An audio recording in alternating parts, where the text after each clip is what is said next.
কথায় আছে যে বুদ্ধি বাদাম খেলে নয় বরং ধাক্কা খেলেই আসে। কিন্তু আমাদের সমাজের বিড়ম্বনা এই যে আমরা সামনের জনের মর্যাদা বা অবস্থান দেখেই তার বুদ্ধির আন্দাজ করি। যদি কেউ স্যুট বুট পরে থাকে তবে তার মিথ্যেও সত্যি মনে হয়, আর যদি কেউ ছেঁড়া ফাটো কাপড়ে থাকে তবে তার সত্যিটাও আমাদের কাছে আজে বাজে কথা মনে হয়। এই গল্পটি হলো সেই ভ্রম ভাঙার। দুপুর 2টো বাজছিল এবং সূর্য আগুন ঝরাচ্ছিল। শহরের উপকণ্ঠে তৈরি হাইওয়েতে নিস্তব্ধতা বিরাজ করছিল। এই নিস্তব্ধতাকে চিরে একটি চকচকে কালো এসইউভি পূর্ণ গতিতে ছুটছিল। গাড়ির ভেতরে এসির শীতলতা ছিল আর স্টিরিওতে হালকা সঙ্গীত বাজছিল। ড্রাইভিং সিটে বসেছিলেন বিশাল খান্না, শহরের নামকরা বিল্ডার, যার কাছে সময়ের মূল্য টাকার চেয়েও বেশি ছিল। বিশাল আজ খুব তাড়াহুড়োতে ছিলেন। তাকে একটি বড় জমির ডিল ফাইনাল করার জন্য অন্য শহরে পৌঁছতে হবে। সবে তিনি শহরের টোল প্লাজা পার হয়েছিলেন যে হঠাৎ তার দামি গাড়িটি একটি ঝাঁকুনি খেল। বিশাল অ্যাক্সেলারেটর চাপলেন, কিন্তু গাড়ির গতি বাড়ার বদলে কমতে লাগল। ইঞ্জিন থেকে অদ্ভুত গোঙানির আওয়াজ এলো এবং দেখতে দেখতে লাখ টাকার সেই মেশিন রাস্তার ধারে একটি প্রাণহীন লোহার স্তূপের মতো দাঁড়িয়ে গেল। বিশাল বিরক্ত হয়ে স্টিয়ারিং হুইলে হাত মারলেন। ধাত! এখনই খারাপ হতে হলো এটাকে। তিনি বিড়বিড় করতে করতে গাড়িটি পুনরায় স্টার্ট করার চেষ্টা করলেন, কিন্তু ইঞ্জিন কোনো সাড়া দিল না। বাইরে প্রচণ্ড গরম ছিল। না চাইতেও বিশালকে এসির শীতলতা ছেড়ে বাইরে বেরোতে হলো। বোনেট খুলে তিনি দেখলেন, কিন্তু ইঞ্জিনের ব্যাপারে তার বিন্দুমাত্র ধারণা ছিল না। ধোয়ার কুণ্ডলি তার মুখে লাগল, যাতে তার রাগ সপ্তম আকাশে পৌঁছে গেল। তখনই পাশের একটি মেঠো পথ থেকে সাইকেলের ঘণ্টি আওয়াজ এলো। বিশাল ঘুরে দেখলেন একটি 10-12 বছরের ছেলে, যার জামাকাপড় ঘাম আর গ্রিসে মাখামাখি ছিল। নিজের ভাঙাচোরা সাইকেলে প্যাডেল মারতে মারতে সে আসছিল। তার সাইকেলের কেরিয়ারে লোহার কিছু পুরনো সরঞ্জাম এবং একটি প্লাস্টিকের কৌটো বাঁধা ছিল। ছেলেটি বিশালের গাড়ির কাছে এসে থামল এবং খুব মনোযোগ দিয়ে দেখতে লাগল। বিশাল তাকে পাত্তা দিলেন না এবং নিজের ফোনে নেটওয়ার্ক খুঁজতে লাগলেন। মেকানিককে ফোন করা জরুরি ছিল। সাহেব, ছেলেটি নিজের সাইকেল খাড়া করতে করতে বলল। তার গলায় এক অদ্ভুত আত্মবিশ্বাস ছিল। বোনেট খুলে রাখলে কিছু হবে না, রোগ পেটে আছে, মাথায় নয়। বিশাল ফোন থেকে নজর সরালেন এবং ছেলেটির দিকে তাকিয়ে গড়গড় করে উঠলেন। এই ছেলে, নিজের কাজ করো, এখানে জ্ঞান দিও না। আমি জানি আমার গাড়িতে কি হয়েছে। ছেলেটি হাসল, যেন বিশালের নাদানিতে তার হাসি পাচ্ছিল। সে নিজের পকেট থেকে একটি ময়লা কাপড় বের করে কপালের ঘাম মুছতে মুছতে বলল, সাহেব, রাগ করবেন না। আমি তো শুধু এতটুকুই বলছি যে আপনার গাড়িতে পেট্রোল নেই, জল আছে। বিশালের মেজাজ জড়ে গেল। মাথা খারাপ তোমার? এই মাত্র 10 কিমি পেছনে রিলায়েন্সের পেট্রোল পাম্প থেকে ট্যাঙ্কি ফুল করিয়েছি আমি। এটা কোনো খাটারা গাড়ি নয়, এটা বিদেশি মেশিন। তুমি এর ব্যাপারে কি জানো? চলো, এখান থেকে ভাগো। ছেলেটি হার মানল না। সে গাড়ির ফুয়েল ট্যাঙ্কের কাছে গেল এবং ঢাকনার দিকে ইশারা করে বলল, সাহেব, মেশিন বিদেশি হতে পারে, কিন্তু পেট্রোল ঢালার লোকটা তো দেশি ছিল না। বিশ্বাস না হয় তো শুকে দেখুন, ধোঁয়ায় পেট্রোলের নয়, ভাপের গন্ধ আসছে। বিশালের মনে হলো এই ছেলেটি টাকা চাওয়ার জন্য গল্প বানাচ্ছে, কিন্তু তখনই তার ফোন লেগে গেল। তিনি তার ভরসাযোগ্য মেকানিক আনোয়ারকে ফোন লাগালেন, যে কাকতলীয়ভাবে সেই হাইওয়ের কয়েক কিলোমিটার পেছনে অন্য একটি গাড়ি ঠিক করছিল। আনোয়ার জানালো যে সে 10 মিনিটের মধ্যে পৌঁছে যাবে। বিশাল ছেলেটির দিকে এক অবজ্ঞার দৃষ্টি দিলেন এবং বললেন, দাঁড়াও, তুমি এখানেই, এখনই আমার মেকানিক আসছে। যদি তোমার কথা মিথ্যে বেরোয় তবে পুলিশ ডেকে তোমাকে ভেতরে ঢুকিয়ে দেব, যে তুমি রাস্তায় চলা মানুষদের বিরক্ত করো। ছেলেটি ভয় পেল না। সে রাস্তার ধারে নিজের সাইকেলের কাছে বসে পড়ল এবং বলল, ঠিক আছে সাহেব, ডেকে নিন আপনার মেকানিককে।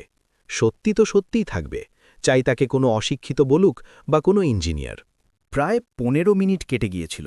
গরম আর ভ্যাপসা গরমে বিশাল খান্নার নাজেহাল অবস্থা হয়ে গিয়েছিল। তার দামি স্যুট এখন ঘামে শরীরের সাথে লেপটে গিয়েছিল। তিনি বারবার নিজের হাতের ঘড়ি দেখছিলেন।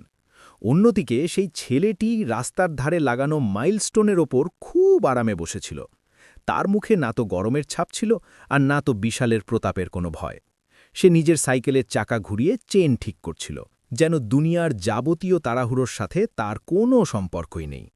বিশালের কাছে ছেলেটির এই নির্লিপ্ততা খুব অস্বস্তিকর লাগছিল। নিজের বিরক্তি ঝাড়ার জন্য তিনি ছেলেটিকে আবার খোঁজা দিলেন। এই ছোটু, স্কুলে যাও না নাকি সারাদিন রাস্তায় আজে বাজে ঘুরে বেড়াও আর গাড়িওয়ালাদের বোকা বানানোর চেষ্টা করো? ছেলেটি কাজ করতে করতেই জবাব দিল, সাহেব স্কুলে তো যাই, কিন্তু আজ রবিবার, আর ভবঘুরে পোনার কথা বলছেন তো? পেট ভরার জন্য হাত কালো করতেই হয়। সবার কাছে তো আপনার মতো এসিওয়ালা গাড়ি থাকে না।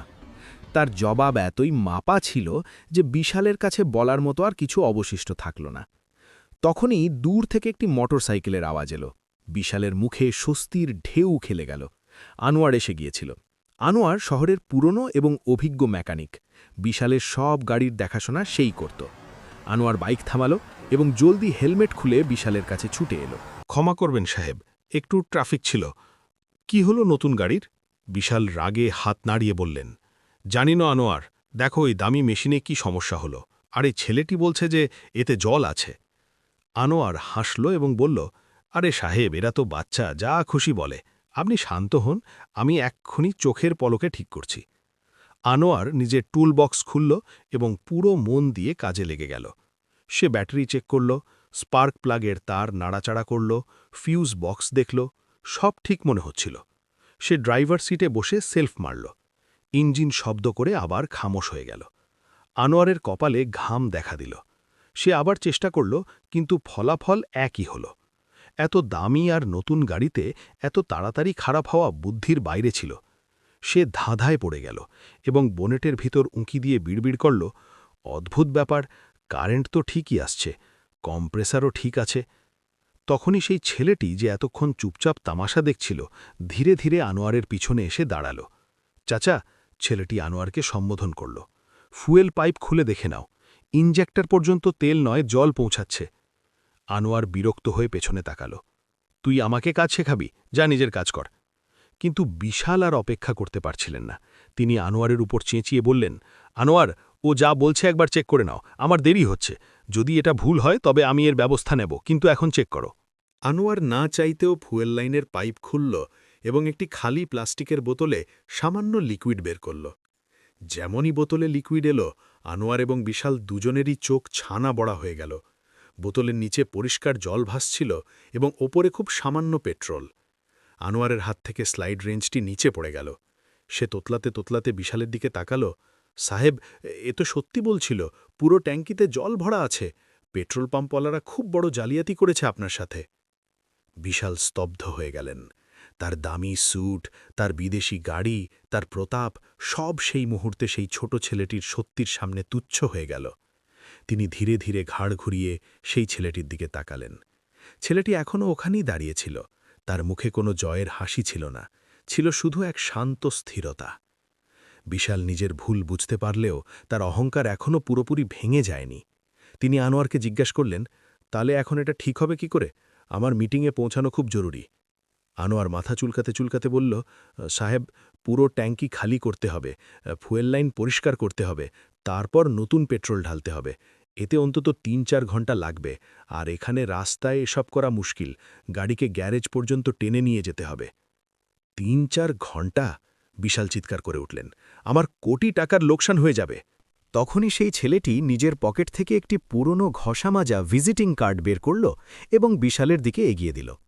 সাহেব, ছেলেটি নম্রভাবে বলল, আমার বাপুর গ্যারেজ পাশেই আছে, বস্তির ওপারে। যদি আপনি চান তবে আমরা ১ ঘন্টায় গাড়ি চালু করতে পারি। আমাদের কাছে দেশি জোগাড় আছে, টো করে নিয়ে যাওয়ার দরকার পড়বে না। বিশালের কাছে এখন আর কোনো রাস্তা ছিল না। তার অহংকার এখন বাধ্যবাধকতায় বদলে গিয়েছিল। ঘড়ির কাঁটা দ্রুত ছুটছিল এবং প্রতিটা অতিবাহিত মিনিট তাকে লাখ টাকার লোকসান করাতে পারত। তিনি আনোয়ারের দিকে তাকালেন। আনোয়ারও নিরুপায় হয়ে কাঁধ ঝাঁকাল। ঠিক আছে, বিশাল দাঁতে দাঁত চেপে বললেন, নিয়ে চলো, কিন্তু মনে রেখো, যদি ১ ঘন্টায় কাজ না হয় বা আমার গাড়িতে একটা আঁচড়ও লাগে, তবে আমি তোমাদের এই গ্যারেজ চিরকালের জন্য বন্ধ করিয়ে দেব। ছেলেটি হাসি মুখে মাথা নাড়াল, যেন সে এমন হুমকিতে অভ্যস্ত। সাহেব, সম্মানের প্রশ্ন, আপনি চিন্তা করবেন না। গাড়িকে ধাক্কা মেরে এবং সেই ছেলেটির দেখানো মেঠো পথ দিয়ে ধীরে ধীরে পাশের বস্তিতে নিয়ে যাওয়া হলো। এই বস্তি শহরের জৌলসের ঠিক পেছনে লুকিয়ে থাকা একটি কালো ছায়ার মতো ছিল। সরু গলি, নর্দমার ভ্যাপসা দুর্গন্ধ, ভাঙা চালা আর খালি পায়ে দৌড়ানো বাচ্চা।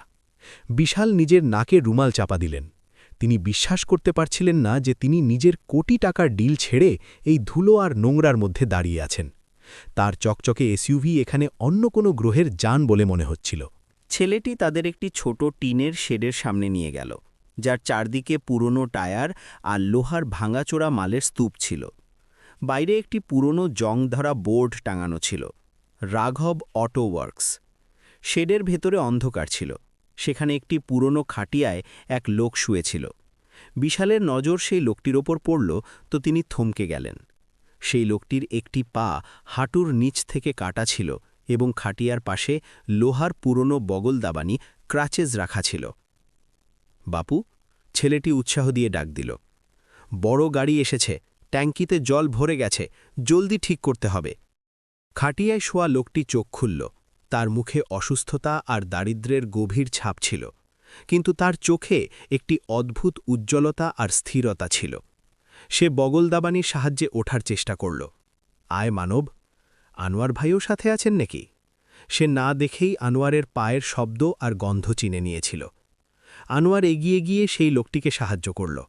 হ্যাঁ রাঘব ভাই, বিপদে পড়ে সাহেব তোমারই শরণাপন্ন হয়েছেন। শোরুমে নিয়ে যাওয়ার সময় নেই। বিশাল একটি ভাঙা প্লাস্টিক চেয়ারে, যেটিকে মানব নিজের শার্ট দিয়ে ঝেড়ে রেখেছিল, খুব ইতস্তত হয়ে বসলেন। তিনি দেখলেন যে সেই পঙ্গু লোকটি, যাকে ছেলেটি বাপু বলছিল, নিজের জায়গায় বসেই নির্দেশ দিতে লাগল।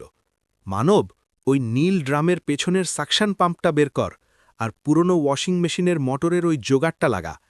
আনোয়ার ভাই, আপনি শুধু নলটার মুখ ধরে থাকবেন, বাকিটা আমার শের সামলে নেবে। রাঘবের গলায় কোনো অসহায় ভিখারির কাকুতি মিনতি ছিল না, বরং একজন ওস্তাদের দাপট ছিল। ছেলেটি, যার নাম মানব ছিল, বিদ্যুতের গতিতে কাজ করছিল। তার ছোট ছোট হাত মেশিনের সাথে এমনভাবে খেলছিল যেন কোনো বাচ্চা খেলনা নিয়ে খেলছে। সে কয়েক মিনিটে একটি দেশি জোগাড় তৈরি করে ফেলল, একটি পুরনো মোটর আর কিছু প্লাস্টিকের নল।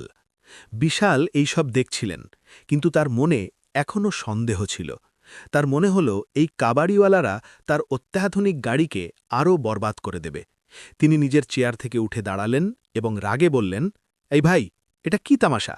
ওয়াশিং মেশিনের মোটর দিয়ে আমার এসইউভি ঠিক করবে? মাথা খারাপ তোমাদের? মানব কাজ থামিয়ে দিল এবং বিশালের দিকে তাকাল। তার চোখে জল ছিল, কিন্তু গলা ছিল শক্ত। সাহেব, এটা তামাশা নয়, আমাদের রুটি রুজি। আর যে জোগাড় দেখে আপনি হাসছেন, এটা আমার বাপু বানিয়েছেন। যখন বাপুর দুটো পা সুস্থ ছিল, তখন শহরের বড় বড় শোরুমের ইঞ্জিনিয়াররা উনার থেকে পরামর্শ নিতে আসত। একটা অ্যাক্সিডেন্ট উনার পা কেড়ে নিয়েছে সাহেব, উনার দক্ষতা নয়। রাঘব নিজের ছেলেকে শান্ত থাকার ইশারা করল এবং বিশালের দিকে তাকিয়ে নম্রভাবে বলল, সাহেব, আপনি স্যুট বুট পরা মানুষ, আপনার শোরুমের চাকচিক্যের উপর ভরসা আছে, আমাদের নিজেদের মেহনতের উপর। যদি 40 মিনিটে গাড়ি স্টার্ট না হয় তবে যে সাজা দেবেন মঞ্জুর থাকবে, শুধু একবারই বাচ্চাটিকে কাজ করতে দিন। বিশাল চুপ হয়ে গেলেন। সেই পঙ্গু লোকটির গলায় এত আত্মবিশ্বাস ছিল যে বিশালের অহংকার এক মুহূর্তের জন্য দমে গেল। কাজ শুরু হয়ে গেল।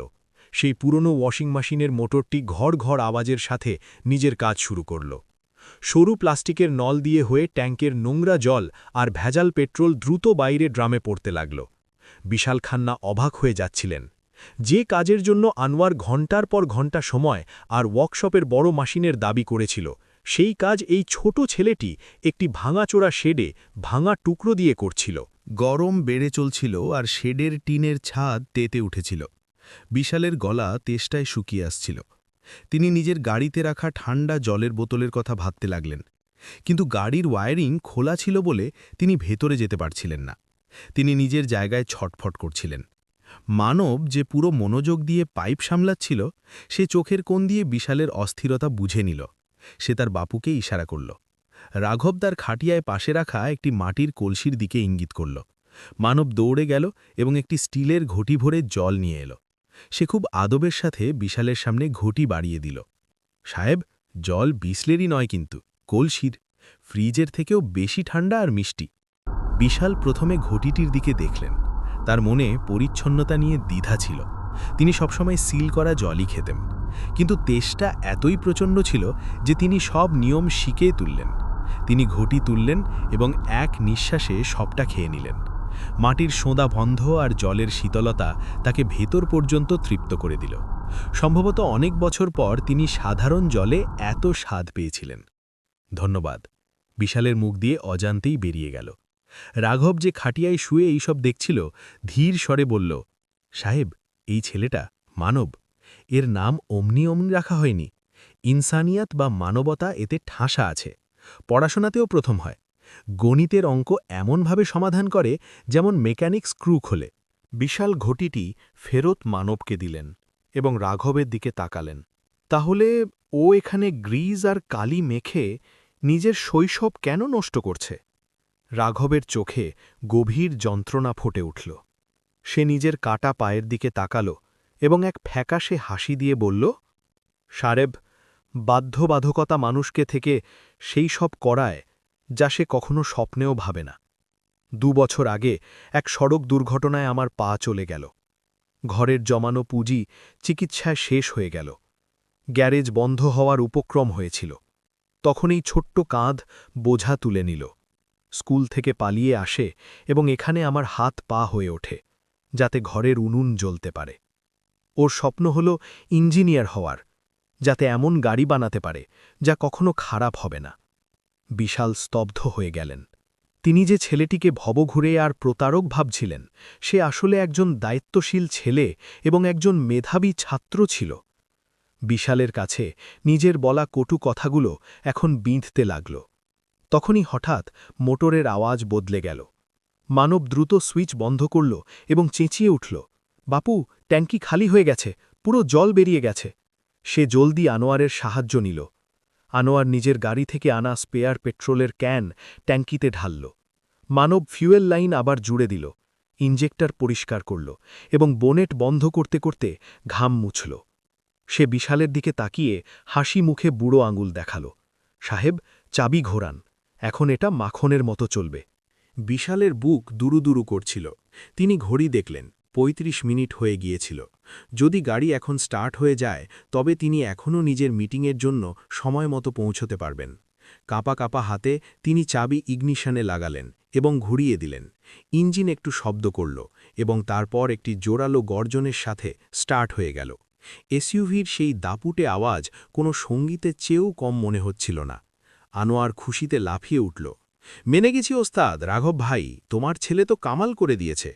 বিশাল স্বস্তির এক দীর্ঘশ্বাস ফেললেন। এসির ঠান্ডা হাওয়া আবার তার মুখে লাগতে লাগল, কিন্তু এবার তিনি শীতলতা এসি থেকে নয়, বরং সেই প্রশান্তি থেকে পাচ্ছিলেন যা বিপদ কাটলে পাওয়া যায়। তিনি গাড়ি থেকে নিচে নামলেন। এবার হিসেব করার সময় ছিল। বিশাল নিজের পকেট থেকে চামড়ার দামি ওয়ালেট বের করলেন। তাতে 500 আর 2000 টাকার নোটের মোটা বান্ডিল ছিল। তিনি ভাবলেন, এই গরিব মানুষগুলো তার এত বড় কাজ করেছে, তো তিনি আজ এদের খুশি করে দেবেন। তার কাছে কয়েক হাজার টাকার কোনো গুরুত্ব ছিল না, কিন্তু এই লোকগুলোর জন্য এটা মাসের পর মাসের রোজগার হতে পারত। তিনি ওয়ালেট খুলতে খুলতে এক বিজয়ী হাসি দিয়ে জিজ্ঞেস করলেন, বলো, কত টাকা হলো? আর লজ্জা পেও না, চেয়ে নাও যা চাওয়ার আছে, আজ আমি খুব খুশি। রাঘব নিজের খাটিয়া থেকেই হাতজোড় করে বলল, সাহেব, মেহনতের 200 টাকা আর যে জোগাড় লাগালাম তার 100 টাকা, মোট 300 টাকা দিয়ে দিন। বিশালের হাত নোটের বান্ডিলের ওপরই আটকে গেল। তার মনে হলো সম্ভবত তিনি ভুল শুনেছেন। মাত্র 300 টাকা? তুমি মজা করছো? আমি তোমাকে বলেছিলাম যে আমার কোটি টাকার কাজ আটকে আছে। তুমি আমার সম্মান বাঁচিয়েছ। বিশাল না গুনেই 4-5 হাজার টাকা বের করলেন এবং মানবের দিকে বাড়িয়ে দিলেন। এটা রাখো, 300 টাকা তোমার ফিস আর বাকিটা আমার তরফ থেকে বকশিস। এটা দিয়ে নিজের পড়াশোনার জিনিস কিনে নিও বা ভালো কিছু খেয়ে নিও। মানব সেই নোটগুলোর দিকে তাকাল। তার চোখে এক মুহূর্তের জন্য চমক এলো, যা যে কোনো বাচ্চার চোখে আসতে পারে, কিন্তু তারপর সে তার বাপুর দিকে তাকাল। রাঘব না তো মাথা নাড়াল, না কোনো ইশারা করল, শুধু তার নজর নিজের ছেলের ওপর টিকেছিল। এক নীরব সংবাদ, যা বাপ আর ছেলের মধ্যে প্রজন্মের সংস্কারের ছিল। মানব নিজের কালো আর গ্রিস মাখা হাত পেছনে টেনে নিল। সে খুব বিনম্রভাবে বলল, ক্ষমা করবেন সাহেব, কিন্তু আমি এই টাকা নিতে পারব না। বাপু বলেন যে যদি মেহনতের চেয়ে 1 টাকাও বেশি পাওয়া যায় তবে তা হারাম হয়, আর যদি কম পাওয়া যায় তবে তা উধারি বা বাকি থাকে। আপনি আমাদের শুধু আমাদের ৩০০ টাকা দিন। বিশাল স্তব্ধ হয়ে গেলেন। তার মনে হলো কেউ যেন তার গালে চড় মেরেছে। যে টাকাকে তিনি নিজের শক্তি মনে করতেন, আজ সেই টাকাই এই ভাঙা গ্যারেজে আজেবাজে কাগজের টুকরোর মতো মনে হচ্ছিল। বেটা, এটা হারামের টাকা নয়। বিশাল বোঝানোর চেষ্টা করলেন। এটা আমার খুশি, আমি তোমাকে দিচ্ছি। তুমি চাইছো না, রেখে দাও, তোমার কাজে আসবে।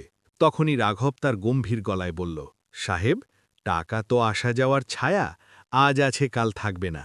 কিন্তু যদি আজ এই বাচ্চাটি সাহায্য বা খয়রাত নেওয়ার অভ্যাস করে ফেলে, তবে কাল এই মেহনত করা ছেড়ে দেবে।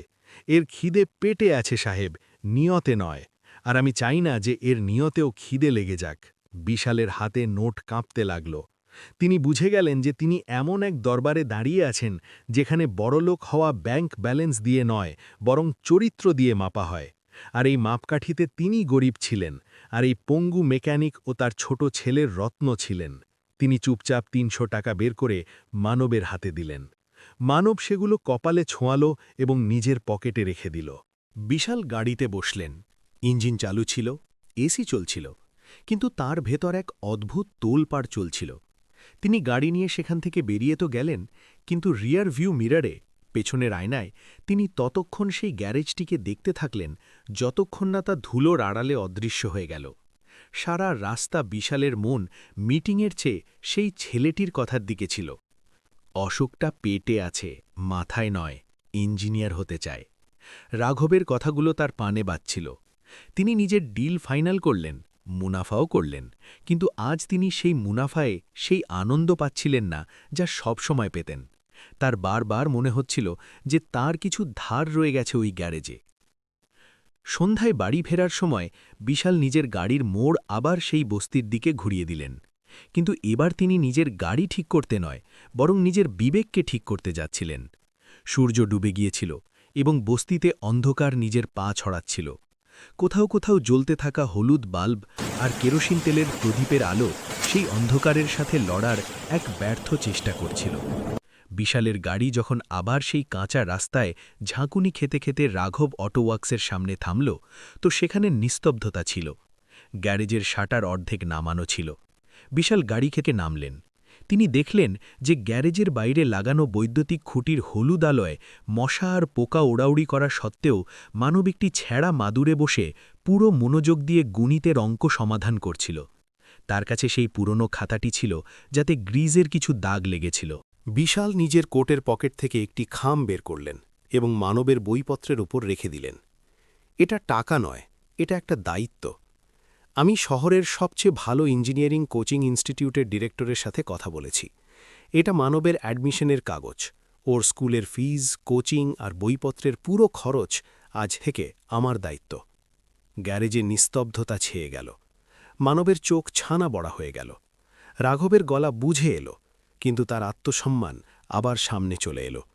সে কাঁপা গলায় বলল, সাহেব, আমরা গরিব ঠিকই, কিন্তু লাচার নই। আমরা কারো দয়ায় বাঁচি না। আমি আমার ছেলেকে নিজের মেহনতের রুটি খাওয়াই, কারো দয়ার দান নয়। বিশাল রাঘবের হাত নিজের হাতের মধ্যে নিলেন। তার গলায় এক কম্পন ছিল। রাঘব ভাই, একে দয়া ভেব না। আমি একজন ব্যবসায়ী, আর ব্যবসায়ী কখনো লোকসানের সওদা করে না। আমি আজ এই ছেলেটির চোখে সেই চমক দেখেছি যা আমি অনেক বছর আগে নিজের মধ্যে দেখেছিলাম। এটা দয়া নয়, এটা আমার ইনভেস্টমেন্ট বা বিনিয়োগ। গাড়ির হেডলাইট পড়তেই মানব চোখে হাত দিল এবং অবাক হয়ে দেখল, সাহেব, আপনি আবার? সে ঘাবড়ে গিয়ে দাঁড়িয়ে পড়ল। ভেতর থেকে রাঘবের আওয়াজ এলো, কে মানব? গাড়ি কি আবার খারাপ হয়ে গেছে? রাঘব নিজের বগলদাবানির সাহায্যে বাইরে বেরিয়ে এলো। বিশালকে সেখানে দাঁড়িয়ে দেখে তার মুখেও চিন্তার রেখা ফুটে উঠল। কি হয়েছে সাহেব? আমাদের কাজে কি কোনো ত্রুটি রয়ে গিয়েছিল? বিশাল হাসি মুখে মাথা নাড়লেন। না রাঘব ভাই, তোমার কাজে কোনো ত্রুটি ছিল না। ত্রুটি আমার চিন্তায় ছিল, যেটিকে ঠিক করাতে আমি ফিরে এসেছি। রাঘব আর মানব একে অপরের মুখ চাওয়াচাওয়ি করতে লাগল। বিশাল এগিয়ে এলেন এবং সেই প্লাস্টিকের ভাঙা চেয়ারে বসলেন যেটিতে তিনি দুপুরে বসেছিলেন। কিন্তু এবার তার বসার ধরনে অহংকার নয়, বরং আপন বোধ ছিল। রাঘব ভাই, বিশাল গম্ভীরভাবে বললেন, দুপুরে তুমি বলেছিলে যে মেহনতের চেয়ে বেশি পাওয়া টাকা হারাম, আর কম পাওয়া টাকা উধারি। আমি সেই উধারি মেটাতে এসেছি। রাঘব হাতজোড় করে বলল, সাহেব, আপনি তো পুরো টাকাই দিয়েছিলেন, কোনো উধারি বাকি নেই। বিশাল নিজের কোটের পকেট থেকে একটি খাম বের করলেন এবং মানবের বইপত্রের ওপর রেখে দিলেন। এটা টাকা নয়, এটা একটা দায়িত্ব। আমি শহরের সবচেয়ে ভালো ইঞ্জিনিয়ারিং কোচিং ইনস্টিটিউটের ডিরেক্টরের সাথে কথা বলেছি। এটা মানবের অ্যাডমিশনের কাগজ। ওর স্কুলের ফিজ, কোচিং আর বইপত্রের পুরো খরচ আজ থেকে আমার দায়িত্ব। গ্যারেজে নিস্তব্ধতা ছেয়ে গেল। মানবের চোখ ছানা বড়া হয়ে গেল। রাঘবের গলা বুঝে এলো, কিন্তু তার আত্মসম্মান আবার সামনে চলে এলো। সে কাঁপা গলায় বলল, সাহেব, আমরা গরিব ঠিকই, কিন্তু লাচার নই। আমরা কারো দয়ায় বাঁচি না। আমি আমার ছেলেকে নিজের মেহনতের রুটি খাওয়াই, কারো দয়ার দান নয়। বিশাল রাঘবের হাত নিজের হাতের মধ্যে নিলেন। তার গলায় এক কম্পন ছিল। রাঘব ভাই, একে দয়া ভেব না। আমি একজন ব্যবসায়ী, আর ব্যবসায়ী কখনো লোকসানের সদা করে না। আমি আজ এই ছেলেটির চোখে সেই চমক দেখেছি যা আমি অনেক বছর আগে নিজের মধ্যে দেখেছিলাম। এটা দয়া নয়, এটা আমার ইনভেস্টমেন্ট, বিনিয়োগ। বিশাল মানবের দিকে তাকালেন এবং বললেন, বেটা, এটা কোনো দান নয়, এটা একটা ঋণ। যেদিন তুমি বড় ইঞ্জিনিয়ার হবে, সেদিন আমার এই টাকা আমাকে সুদ সমেত ফেরত দিও। ততক্ষণ পর্যন্ত কি তুমি আমাকে তোমার স্বপ্নে অংশীদার করবে না? রাঘবের চোখ দিয়ে জল গড়িয়ে পড়ল। যে আত্মসম্মান তাকে কখনো ঝুঁকতে দেয়নি, আজ এক অজানা মানুষের ভালোবাসার সামনে তা গলে যাচ্ছিল। সে নিজের ছেলের দিকে তাকাল। মানবের চোখে আশার প্রদীপ জ্বলছিল। সেই স্বপ্ন যা তাকে প্রতি রাতে ঘুমাতে দিত না, আজ সত্যি হয়ে তার সামনে দাঁড়িয়েছিল। রাঘব ধীরে ধীরে মাথা নাড়াল। ঠিক আছে সাহেব, যদি এটা ঋণ হয়, তবে আমার ছেলে এটা অবশ্যই শোধ করবে। আমি একে এমন ইঞ্জিনিয়ার বানাব যে আপনার প্রতিটি প্রত্যাশা পূরণ করবে। মানব দৌড়ে এলো এবং বিশালের পাঁচ হল। বিশাল তাকে তুলে বুটে জড়িয়ে নিলেন। সেই দামি স্যুটে লেগে থাকা গ্রিসের দাগ আজ বিশালের কাছে কোনো মেডেলের চেয়ে কম মনে হচ্ছিল না। সময়ের চাকা নিজের গতিতে চলল এবং দেখতে দেখতে 12 বছর কেটে গেল। আজ নতুন দিল্লির সবচেয়ে বড় বিজ্ঞান ভবনে পা রাখার জায়গাটুকুও ছিল না। দেশ বিদেশের মিডিয়া আর বড় বড় শিল্পপতিরা সেখানে উপস্থিত ছিলেন। উপলক্ষ ছিল দেশের সবচেয়ে বৈপ্লবিক হাইব্রিড ইঞ্জিন প্রযুক্তির লঞ্চ, যা একজন তরুণ ভারতীয় ইঞ্জিনিয়ার পেটেন্ট করেছিলেন। স্টেজে আলো জ্বলে উঠল এবং এক 24 বছরের যুবক, যে গাঢ় নীল রঙের স্যুটে অত্যন্ত প্রভাবশালী লাগছিল, সে পোডিয়ামে এলো। এটি মানব ছিল। তার চোখে আজও সেই গভীরতা ছিল, কিন্তু এখন তাতে দারিদ্র্যের অসহালতা নয়, বরং সফলতার আত্মবিশ্বাস ছিল।